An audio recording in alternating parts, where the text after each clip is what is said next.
On the internet, you see a lot of my day-to-day life. But behind the scenes, I have secretly been testing some viral TikTok and Instagram brands to see if they live up to the hype. And I have been testing them for months. And so here's my honest review of them all. I actually did a video like this last year as well. I will link that somewhere around here. The only difference this time is I've decided to include brands that I found on TikTok as well as on Instagram, because I probably use both platforms equally now. I am also advertised to very heavily on TikTok. A quick disclaimer, beauty products are my niche and they are what we'll be covering in this video. However, I have not worked with any of these brands in a paid capacity. In the instances where I have interacted on a PR level, I will disclose that. I want the trialing to be as accurate as possible because I want to be able to bring an honest review and to make sure that you're getting value for money. And while we're on the subject of value for money, I would like to thank this video sponsor, Sky Cinema. As you know, I work with Sky Cinema as part of their Sky Cinema Club. I work with them every month. I love them. I've used Sky for years. Sky Cinema gives you access to 52 original Sky Cinema films this year, which is the equivalent of one a week. And then on top of that, you get all the blockbusters that you know and love.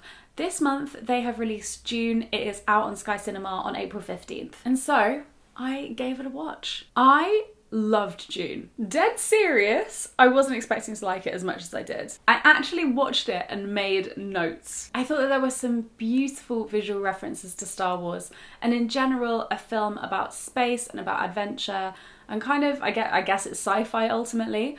Is probably going to have some references to Star Wars, and maybe just because I'm a Star Wars fan I noticed them a little bit more. But it's in subtle ways, like in the cinematography. Like there was one shot where Lady Jessica looks to her right and she just looks so much like Padme. And I love that they can pay homage to one of the original sci-fi blockbusters, but obviously not, you know, take it too far. Every single frame is like a picture you could hang on your wall, and it was gorgeously minimal. Like everything about the composition of each shot was just so pared down and subtle and just brought exactly what it needed to. And it was so structural, like it was really focused on lines and dark and light and shading. Aesthetically, a very me film, as anything would be that's based in a desert. Oh, another Star Wars reference that I thought was lovely was the look of the hologram videos that Paul is watching. I also thought there was some really nice underlying colonial commentary, and it's reflected again in the set design and stuff like that of like Lady Jessica and Paul's home, like I guess it's a royal home. But yeah, in the set design of where Paul and Lady Jessica and the dad, who I can't remember the name of,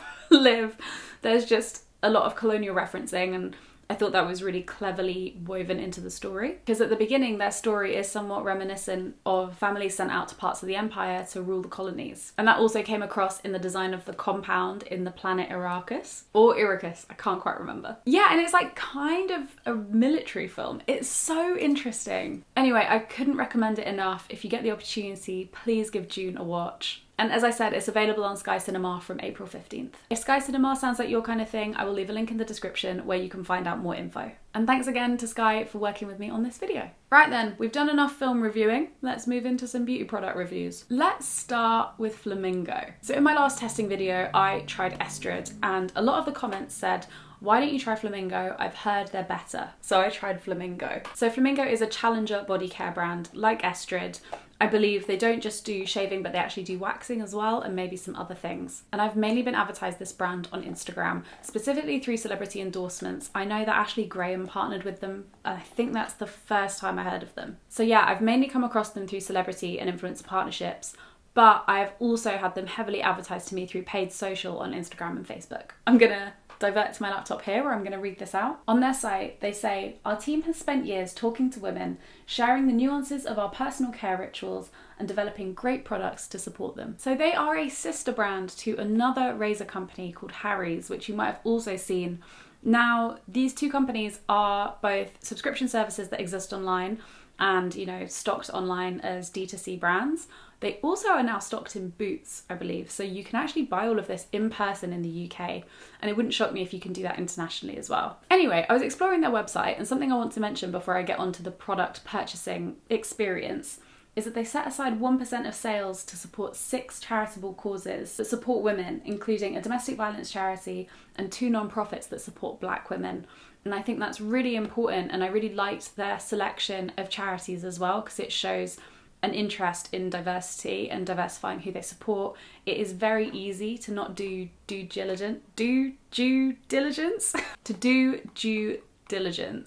on the charities you're supporting, or to assume that just by supporting charities you're not contributing to some of the whitewashing that happens. So I think it's great that they support a diverse range of charities. So in classic direct-to-consumer women's brand style, you have to take a quiz before you sign up to their subscription package. The quiz asks you things like your preferred way of hair removal, how often you remove hair, if you even do it at all, whereabouts you do it, whether you get ingrown hairs, etc. And then they put together what they think will be a good body care routine for you. Like a hair maintenance routine. It's complete with remover, creams and treatments. And you can create a regular subscription out of those items, which I think is a great idea because who remembers to buy razor heads? However, I bought my razor in Boots. So I have this big box of Flamingo razors here. I'm on to my last 2 out of this box actually. So this is my second pack of Flamingo razors. I was actually given some more by the PR company who do Flamingo. However, I'm quite unimpressed. I feel really bad saying that. The Flamingo Razor's moisturising strip feels very dry, and when you compare it to the Estrid moisturising strip, which is so conditioning and gunky, it's a really, really hard transition to make. Because the Estrid one feels good on your skin, it just doesn't exist very well in your shower, but this is just dry as a bone. Maybe I'm feeling it more because of a lack of moisturising strip, but the blades get blunt so quickly. I'd say after 1.5 to 2 weeks, your razor starts to feel blunt, which just isn't very sustainable for a brand that claims to be doing a bit more for sustainability. And I noticed that because of the bluntness and because of the lack of the moisturising strip, I was getting more ingrown hairs, especially under my pits. You're welcome for that information. As I mentioned, I got chatting to Flamingo's PR team. They are not with Flamingo themselves, they are an external company who do the PR for Flamingo. And they said, look, you're missing a trick because you're not using the shaving foam. So they sent me the shaving foam. They claimed that this would change the game, and it didn't. This is a very conventional foaming shave gel.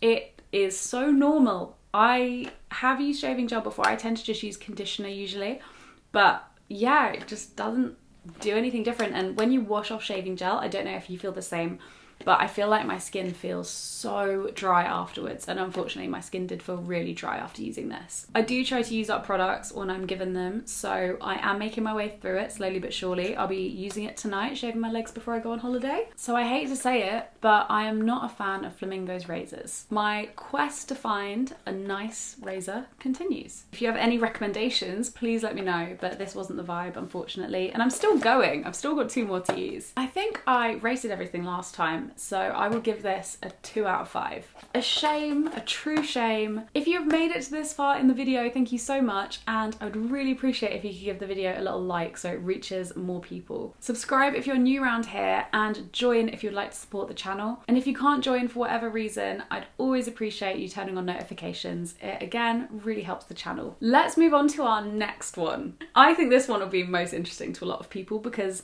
I personally am advertise this product all the time. Specifically, I would get a lot of TikTok pre-roll ads. I've seen influencers work with them. I have seen influencers get gifted this product a lot. And I thought, you know what?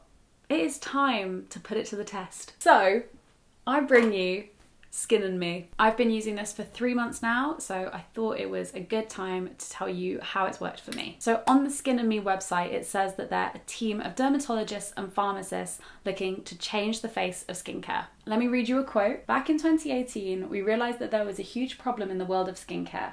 People don't just struggle with their skin, they struggle with how they're supposed to deal with it. Again, our favorite, Skin and Me uses a quiz to determine what kind of skincare you might need. And then they'll prescribe it and send it to you every month. And this is a pharmacy strength skincare solution. It's worth saying as well that this is a little more rigorous than just a quiz.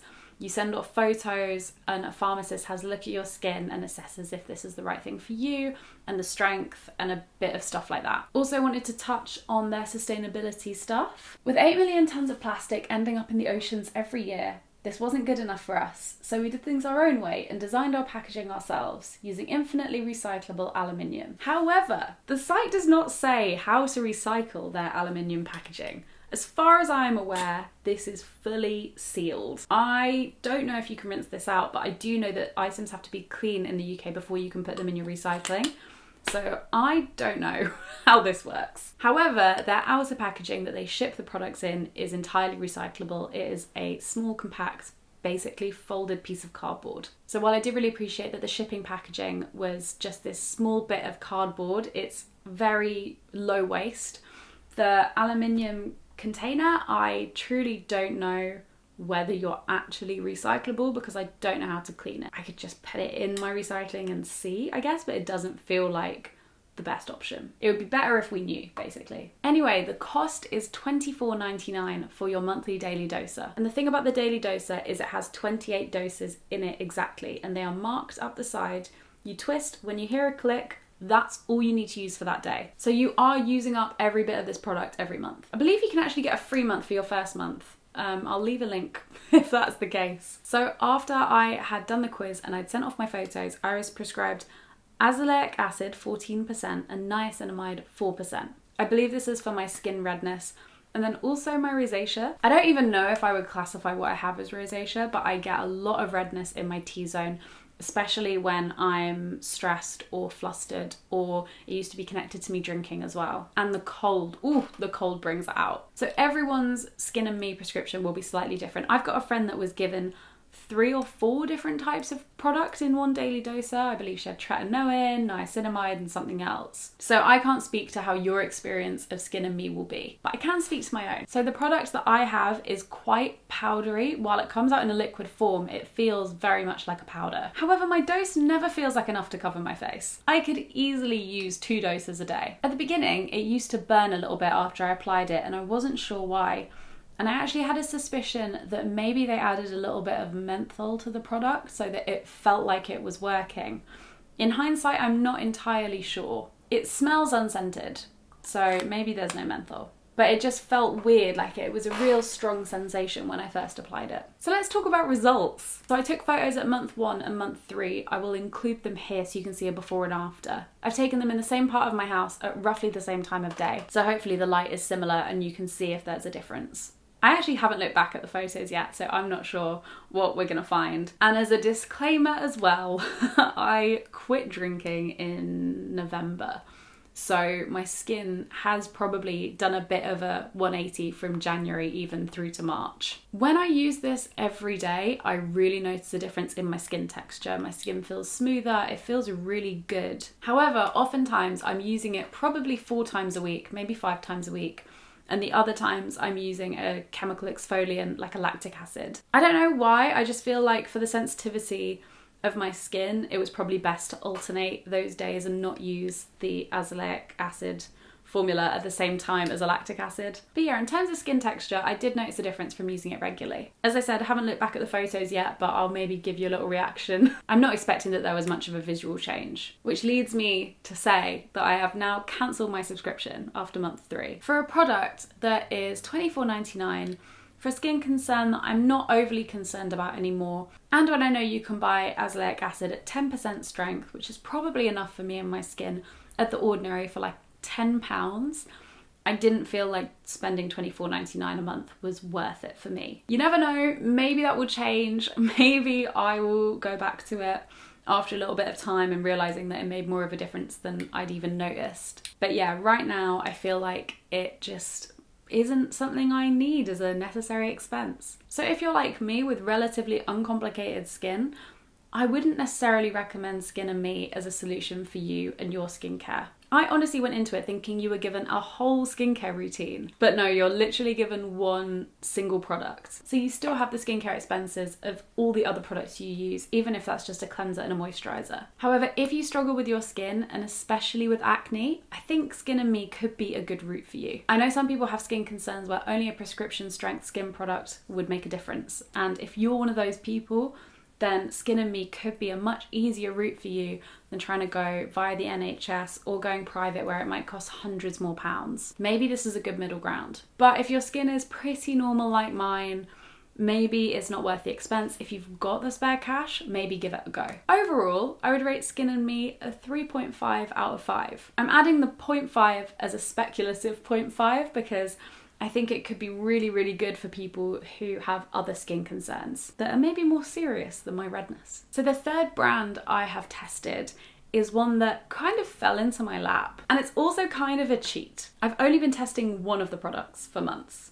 The rest of this is a first impression. But I thought, you know what, I can't just include one product in this. So I bought the rest of the range and I thought, it'd be nice to give you a proper opinion on it. So let's talk about Rare Beauty. I feel like all of the influencers are trying the brand at the moment and really liking the products. Rare Beauty was started in 2020 by Selena Gomez, and it follows the trend of celebrity beauty brands. Like, for example, Lady Gaga started one, Fenty Beauty exists, REM Beauty, Ariana Grande. There's just a lot of singers and celebrities with large audiences starting beauty brands at the moment. And I, for one, was skeptical. I just think after Fenty Beauty's amazing launch, it's really hard to top what they did and what they achieved in the beauty space. And I really didn't know what another celebrity-based beauty brand could bring to the beauty industry. However, Rare Beauty has another angle as well, which is a more uplifting, positive approach to beauty and accepting the skin that you're in. A lot of the products have names that reflect that. For example, the lipstick I'm wearing is called Thankful. And I believe they just generally want to empower the people who wear the makeup. So not only does the brand include a lot of messaging that encourages people to nurture their mental health, they also have the Rare Impact Fund, which runs alongside Rare Beauty, where they put money into programs that support people's mental health. So there's kind of like a Headspace style bit on their site where there's like help pages, like Anxiety 101. What is it and how can I get support? And articles like how to be there for others. So yeah, Rare Beauty is doing some more impactful work that isn't just skin deep. Do you like what I did there? So I got interested in Rare Beauty when they launched on Space NK a few months ago, and I picked up the blush. So there's two types of blush, and I picked up the melting blush in Nearly Apricot, and I loved it. It's the cream blush I've been looking for. And it's just the perfect shade for me. It is literally Nearly Apricot. And I love this little kind of Barbie style packaging.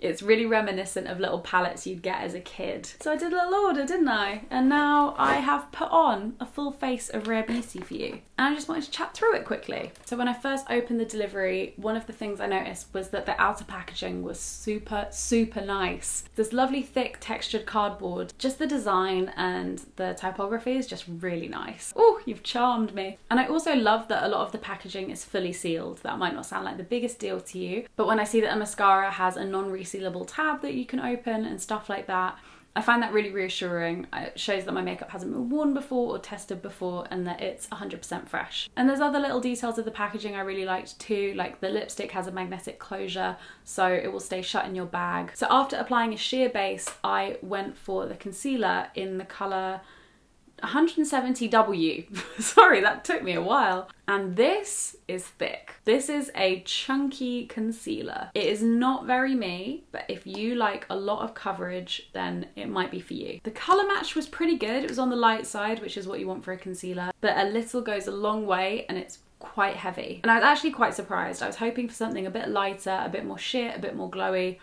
but you know what? Each to their own. Because all the products are this really light pink colour plastic, they've all got really dirty in the delivery box. Oh, they're all like stained. That's such a shame. So after the concealer, I tried the bronzer stick. I think I've got the shade Power Boost here. And actually, I really liked this. I really liked the way it blended out. It's a very peachy, warm tone, which works quite well for my skin. And yeah, just in general, super easy to apply. I love a cream product, so it makes total sense for me. And then I used the Nearly Apricot Melting Blush. As I said, I've been using this for months and I really like it. Nice little packaging, mirror, loads of product, like loads of product. Then let's talk about the liquid luminizer. I went for the colour Flaunt because the other two that I thought might match my skin tone quite well were out of stock. But I thought this would still be good, but this is very much a bronze colour. I popped it on the top of my cheekbone and down my nose, and I used a very small amount of this. And I think it's blended out okay, but in general, I don't love a highlighter like this because I think it can make you look a little bit Tin Man. I'd much rather go for glowing and glossy over metallic. I also want to raise slight issue with the size of this.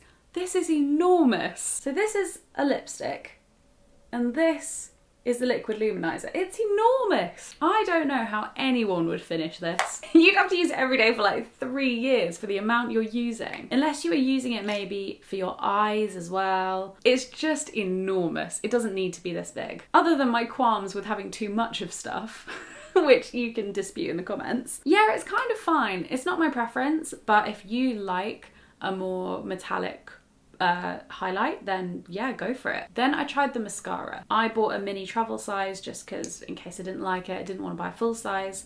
And I was so impressed by this. It applied beautifully. And normally when a mascara is fresh, it does not apply that well on me. I put 2 coats on my lashes. They are defined, they are volumized, they are lengthened. I think it's a really good all-rounder. And I think it goes well with the rest of the makeup collection as well in how heavy it is. So you could definitely dress it up for a night out or wear it as an everyday mascara. And it kind of matches and meets the rest of the makeup collection where it's at. Put a little bit of gel through my brows from a different brand. And finally, I used the Dewy Lip Balm in Thankful. Let me be the first to say this is not a lip balm. This is a lipstick. It has really strong colour payoff. The application is a little bit challenging because the head of the lipstick is just quite large. So it is a bit of a pain and kind of hard to get precise. But yeah, it's just a really nice cream lipstick. But yeah, not a balm, my love. Not a balm. And yeah, being me, I love the colour. It's a really nice rosy brown nude. I would say it's most similar to Velvet Teddy by MAC in terms of colour profile. So overall, I've actually really enjoyed these products, and some of these will definitely be making it into my full-time collection. Definitely this mascara is going to be my go-to travel mascara this summer. I also really like the Thankful lipstick. Finally, the bronzer. The bronzer was lovely. Products I'm not going to be including in my makeup bag are the concealer. It's much too heavy for me. I'll be finding a new home for that. And the liquid luminizer, which is just really intense, not quite my shade. And I just prefer a glossier look. Thank you so much for watching. I really hope you've enjoyed this video. It's been a marathon to film, but I really hope you've liked it. Give the video a like if you've enjoyed it, as usual. And let me know in the comments if you've tried any of these brands before, or you've seen them advertised to you, where you've seen them advertised to you, and what your thoughts are on them. And thank you Sky Cinema for working with me on this video. There is more information about them in the description. And thank you so much for watching. I will see you in my next video.